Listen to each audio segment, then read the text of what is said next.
What happens on the system is you start to get weak constraints, things that control the development and the divergence of those systems. And so each of you has only got a limited amount of time to actually go to these sites and register and set up and connect. So your time is a direct constraint on these. You cannot be part of more than 20 or 25 of them unless you're a kind of researcher that's looking at all of them. The knowledge that you've got, the interests that you've got. If you're interested in books, then the librarything.com is fantastic. You can put your books in, you can do reviews of the books you've read, whatever. Whereas if you're not interested in books and you're interested in development, you can look at the development blogs, you can go to the wiki if you're interested in developing your village's website and making sure it's got all the things on it. But there's only a certain amount of time and knowledge that you've got. And so it turns out, I spoke in the last 6 months at Natural England, I spoke to a lot of conservationists who were leaving and tried to capture their knowledge and do this knowledge harvesting that Ewan was mentioning and say, right, tell me everything you know in 2 hours and I'll take it back and we'll make a video and we'll make an audio and we'll make it accessible. But the interesting thing I found was that some people see a nature reserve as a fixed amount of energy.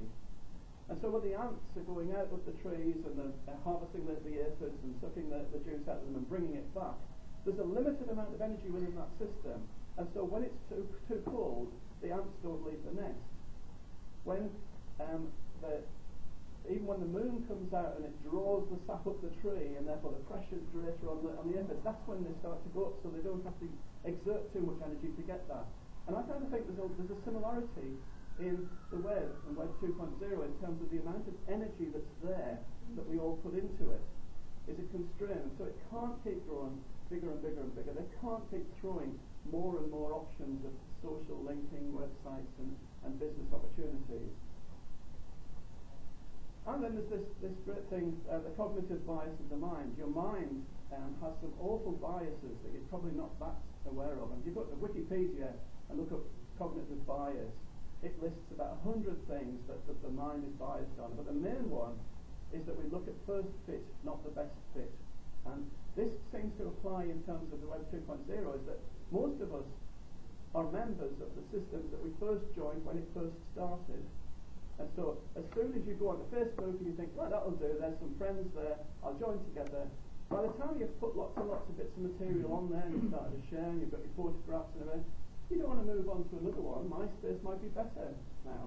But if you move on, you think, oh, I can't be bothered with that. So you kind of allow for the best fit. And so you kind of have to then make do with the people that are on there as your friends. They might not be your real friends, but you can't encourage them to get onto these websites because they're not interested. So whoever's there is your new set of friends.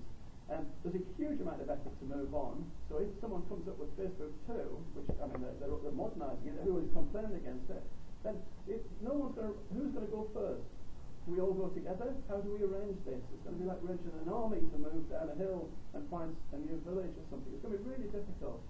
And so the early adopters, people like David, who got into these things and sent us his newsletter and said, I found this new website is really good, or Doppler is this, or Twitter that. The early adopters have directed us down a path that it's now very difficult to shake off. And so we've gone down, those are the best for that niche, and they're holding us with that thing about first fit, not best fit. And the relationships that we have, it's kind of the friends that drag you in, the people that say to you, come and join me. It's that sort of existing relationships that is the main reason for us holding together and how these systems are working. So my experience, this is the map of my blog experience. I was blogging, I set up a blog in about November I don't know, like week 11, in fact about April or something, May, in 2008, it started. And I was very careful because I wasn't allowed to blog in the organisation I was working for. So I kind of tried to keep it nice and quiet, and I was quite happy that there was no traffic. And so I kept it, and I just kept blogging, because I just wanted to have a back history of interesting blogs, but I didn't want really people to come and notice it and get in trouble for, speaking out my mind outside of the organisation or doing whatever and getting into trouble. And then interestingly, that's the day that my final week in the organisation. So I sent an email to all staff saying, farewell everybody, been great working for you. Good luck for the future. And my weblog is at, and I put the weblog address. And so I got 400 hits immediately. And then about 300 the next day, and about 200 the next day, and everyone logged into this, and I thought, oh my God, I haven't got me, my lump sum, yes, they might stop me for saying something awful if everyone's reading this. But it was interesting that I kick-started a huge wave of interest, which then completely dropped off afterwards.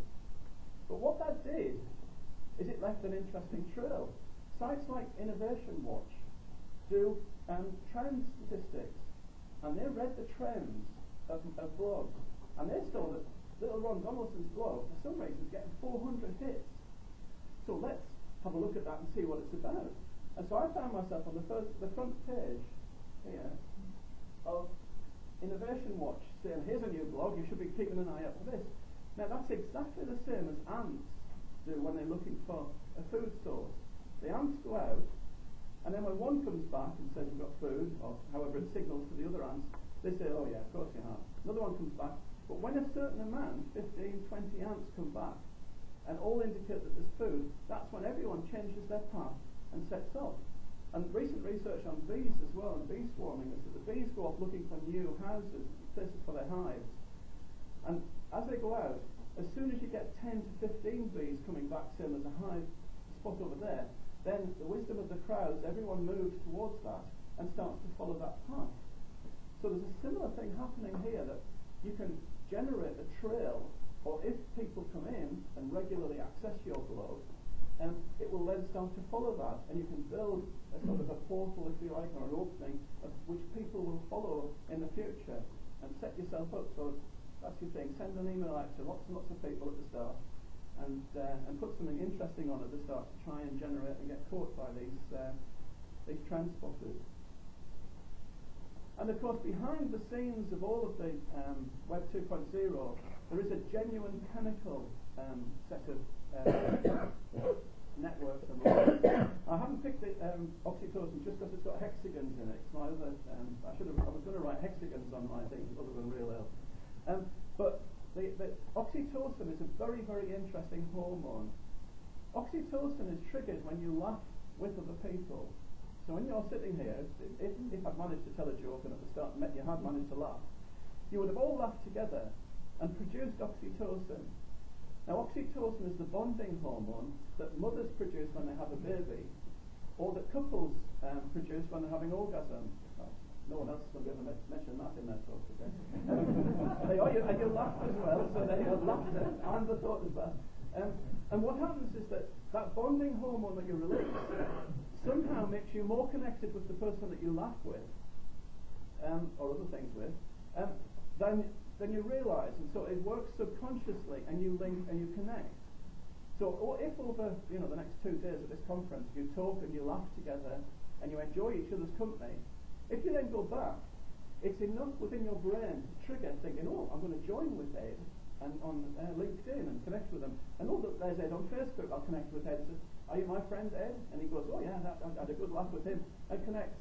And so behind the scenes of the internet's web, there is a web of chemicals and chemical connections that are in people's heads that are sort of a mirror image of it, if you like, that are supportive of it, and are also a control of it, because that limits the number of people that you can connect with.